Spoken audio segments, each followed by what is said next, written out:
कक्षा 9वीं में आज हम पत्र लेखन के बारे में सीखेंगे कि पत्र लेखन कैसे लिखा जाता है या क्या उपयोग किया जाता है, कौन से शब्द या कैसे आगे लिखते हैं। तो पत्र लेखन में हम देखेंगे कि पत्र समाचार जानने का एक महत्वपूर्ण साधन है। दूर दराज रहने वाले परिवारजनों या रिश्तेदारों संबंधियों तक मन की बात पहुंचाने के लिए या जानने के लिए हम पत्र एक माध्यम है और पत्र लेखन एक कला है। सामान्य समाचार या कुशल क्षेम ही नहीं अपितु पत्र लिखने वाले व्यक्तित्व को भी समाया रहता है। चरित्र, स्वभाव, आचार विचार आदि की भी अभिव्यक्ति रहती है। उत्तम पत्र महान व्यक्तियों के द्वारा लिखे गए पत्र साहित्य का अंग बन जाते हैं, इसलिए पत्र लेखन कला का समुचित ज्ञान आवश्यक है। जैसे सुबोधता, कैसे उन्हें पत्र लेखन की क्या विशेषताएं होनी चाहिए? सुबोधता, पत्राचार की जो भाषा होती है पत्राचार की वो सुस्पष्ट होना चाहिए, सुलेख प्रभाववान होना चाहिए ताकि समझ में आए कि क्या लिखा है हमारे लिए। संक्षिप्तता, संक्षिप्त छोटे से छोटे शब्दों को अंकित करके हम उसकी विषय की पुनरावृत्ति से बचना चाहिए, छोटे से छोटे शब्दों में उपयोग करें। क्रमबद्धता, एक के बाद एक लिखना। विनम्रता, शिष्टता से पत्र प्रभावी होता है।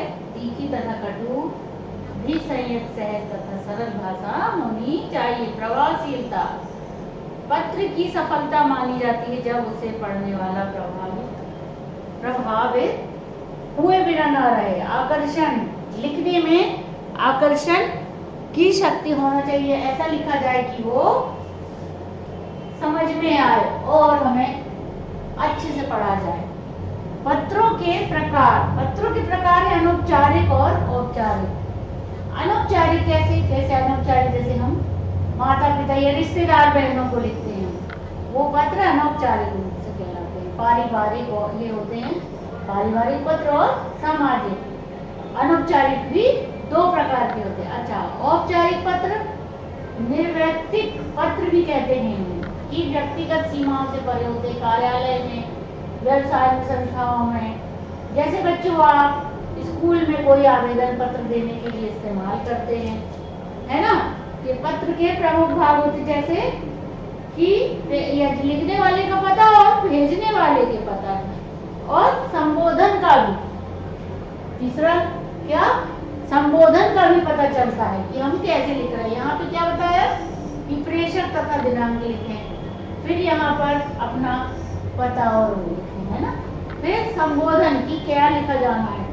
आदरणीय पिताजी, सादर चरण स्पर्श, ये कौन से हैं? अनौपचारिक क्या है ये, और औपचारिक पत्र ये है। के लिए हम क्या इस्तेमाल करते, जैसे सेवा में, जैसे आप स्कूल में लिखते हो अपने प्रधानाचार्य, वैसे ही यहाँ औपचारिक पत्र बोलते हैं। और जो माता पिता या रिलेशनशिप, जैसे हम अपने माता पिता को, बहन भाई को कहीं दूर है तो उन्हें लिखते, वो अनौपचारिक कहलाते हैं। क्या कहलाते हैं? अनौपचारिक, है ना, जो कि वो हम अपने लिए कर रहे हैं। और ये जब हम दूसरों को संबोधन करने के लिए लिखते हैं तो क्या लिखते हैं?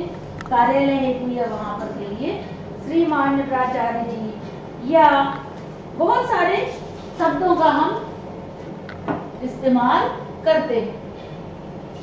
जैसे शासकीय उच्चतर माध्यमिक विद्यालय ही बताया, जैसे हमने विषय होना चाहिए फिर उसके बाद पत्र की विषय वस्तु होना चाहिए कि हम क्या लिख रहे हैं, है ना।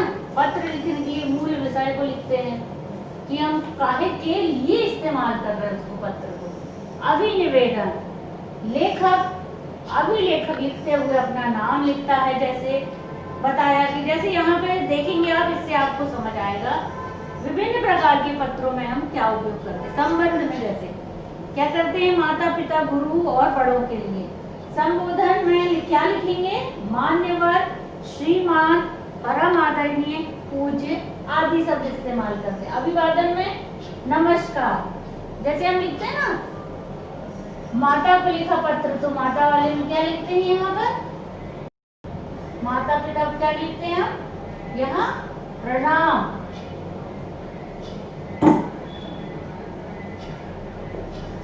प्रणाम लिखा यहाँ ना, अगर माता को पत्र लिख रहे थे।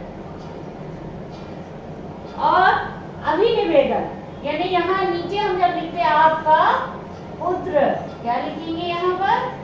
आपका पुत्र, ये है ना, आगे लिख सकते बेटा बेटी कुछ भी है ना, लिख सकते। फिर इसके बाद है छोटो, जैसे पुत्र, छोटा भाई, भतीजा आदि के लिए पत्र लिखे जाते। फिर यहाँ पे संबोधन में चिरंजीवी, स्नेह, प्रसन्न रहो, खुश रहो आखिरी में लिखते हैं हम, है ना, तुम्हारा शुभ चिंतक आखिरी में लिखते हैं ना। ये सब इस प्रकार से ये पत्रों का लेखन होता है बच्चों। आप जगह जगह अलग अलग पत्रों के उसमें अलग अलग शब्दों का इस्तेमाल किया जाता है, है ना, इन शब्दों का। जैसे है विद्यालय के लिए है, जैसे हमने लिखा कि हमें 3 दिन बुखार आ गया तो हम नहीं आएंगे स्कूल, तो क्या लिखेंगे यहाँ पर? अब सेवा में, क्या लिखेंगे इधर? सेवा में। और फिर यहाँ पे लिखेंगे श्रीमान प्राचार्य जी, है ना, यहाँ पे। और शाला का नाम लिख देंगे, जैसे हम कहा क्या लिख रहे हैं? डॉक्टर राजेंद्र प्रसाद वाला है।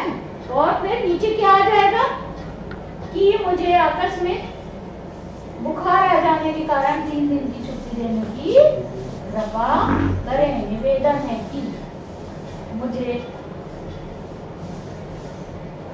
यहाँ से शुरू करते हैं हम। निवेदन है कि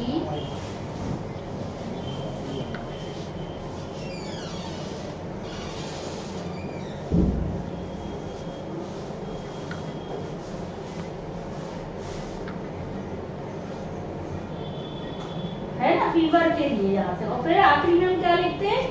आपका आज्ञाकारी शिष्य या छात्र या छात्रा, ये हम लिख सकते। फिर अगर हम कोई शुल्क के लिए लिख रहे हैं तो उसमें भी हमें क्या लिखते हैं? बुक बैंक के लिए लिखना है तो भी हम यहाँ पर प्रधानाचार्य या प्राचार्य को हम शब्द यहाँ पर यूज कर सकते हैं और शाला का नाम यूज कर सकते हैं। यहाँ पे फिर विषय लिखते हैं कि हमें क्या चाहिए, बुक बैंक चाहिए या हमें शुल्क माफ कराना है, उसके लिए हम विषय में लिखते हैं। उसके बाद हम अपनी समस्या का वर्णन करते हैं कि मुझे इस क्लास से इस बुक की आवश्यकता है, कृपया देने की कृपा करें। बच्चों, ये आपका पत्र लेखन के बारे में जो बताया, इसको आपको देखना है कि हमने क्या बताया इसको, और सुधार करें, क्योंकि अभी आपने कॉपियों में कुछ का कुछ लिखा हुआ है।